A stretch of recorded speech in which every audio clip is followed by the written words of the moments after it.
গতকালই এসএসকেএম হাসপাতালে মুখ্যমন্ত্রী শুভেন্দু অধিকারী স্বাস্থ্য দপ্তরের একাধিক আধিকারিককে নিয়ে বৈঠক করেছেন। আর সেই বেহাল স্বাস্থ্যের হাল ফেরাতে এবার অ্যাকশন মোডে স্বাস্থ্য দপ্তর। এই মুহূর্তে যে খবর পাওয়া যাচ্ছে যে রাতেই সরকারি হাসপাতালে সারপ্রাইজ ভিজিট এবার স্বাস্থ্য সচিব নারায়ণ স্বরূপ নিগমের। ন্যাশনাল থেকে Kolkata medical college, NRS, RG Kar হাসপাতালে স্বাস্থ্য সচিব নারায়ণ স্বরূপ নিগম তিনি পৌঁছে গেছেন। অর্থাৎ রাতেই এই সারপ্রাইজ ভিজিট। এর আগেও আমরা সারপ্রাইজ ভিজিট বিভিন্ন জায়গায় হয়েছে সেই ছবি দেখিয়েছিলাম। কোচবিহার থেকে ক্যানিং একেবারে মুখ্যমন্ত্রী শুভেন্দু অধিকারীর বার্তা পৌঁছে দিতে বৈঠকও হয়েছে, বিভিন্ন হাসপাতালে সারপ্রাইজ ভিজিটও হয়েছে। তবে এবার যে তথ্য সামনে আসছে যে রাতেই সরকারি হাসপাতালে সারপ্রাইজ ভিজিট স্বাস্থ্য সচিব নারায়ণ স্বরূপ নিগমের। ন্যাশনাল থেকে Kolkata medical college, NRS, RG Kar medical কলেজে স্বাস্থ্য সচিব নারায়ণ স্বরূপ নিগম তিনি পৌঁছে যান।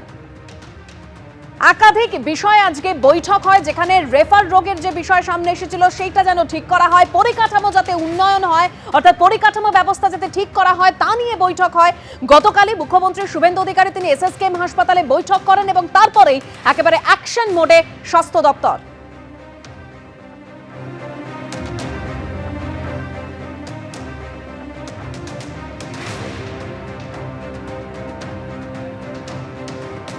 একাধিক হাসপাতালের হাতে অ্যাম্বুলেন্স তুলে দেওয়া হয়েছে, যে তথ্য ইতিমধ্যেই সামনে আসছে।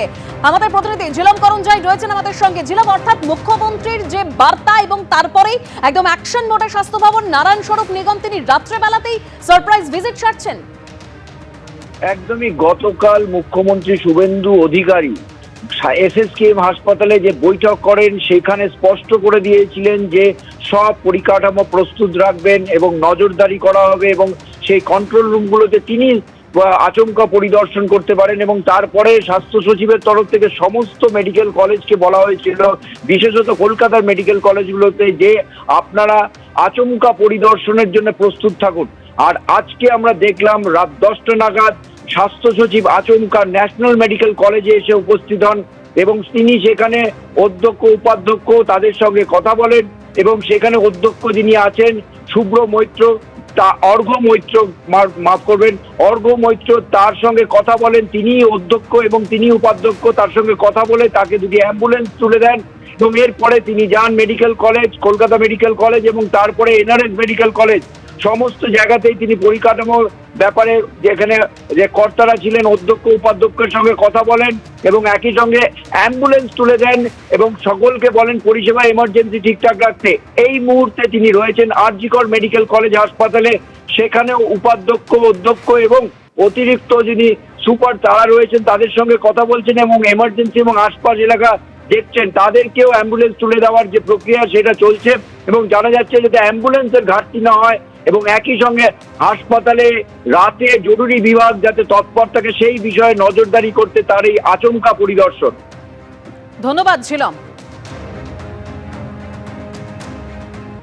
নজরে সীমান্ত সুরক্ষা ও উন্নয়ন, বড় সিদ্ধান্ত এবার রাজ্য সরকারের।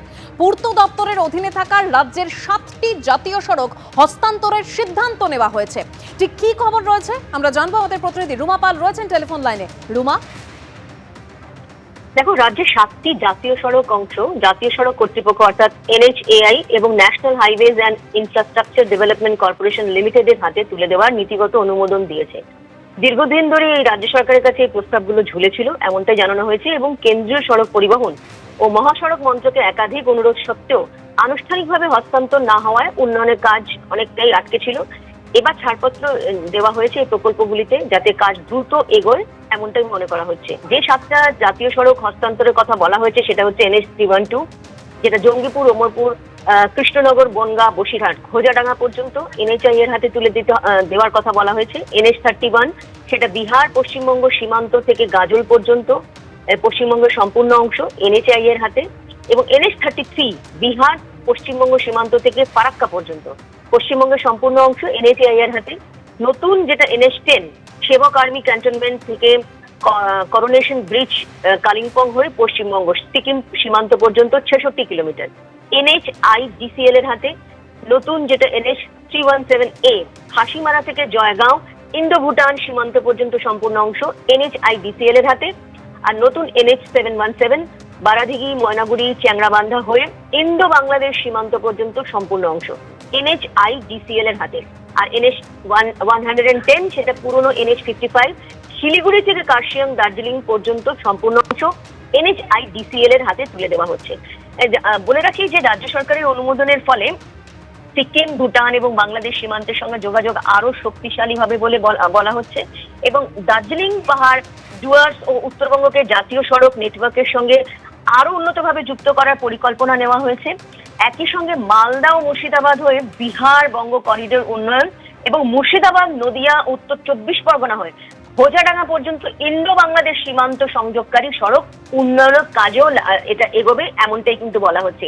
এবং এই 7টি প্রকল্পে অনুমোদন দেওয়ার পর রাজ্য সরকার সংশ্লিষ্ট কেন্দ্রীয় সংস্থাগুলিকে দ্রুত উন্নয়নমূলক কাজ যাতে শুরু করা যায় তারও পথ প্রশস্ত করেছে বলে এমনটাই কিন্তু নির্দেশিকাতে জানানো হয়েছে। ধন্যবাদ রুমা। এবিপি আনন্দ, এগিয়ে থাকে, এগিয়ে রাখে।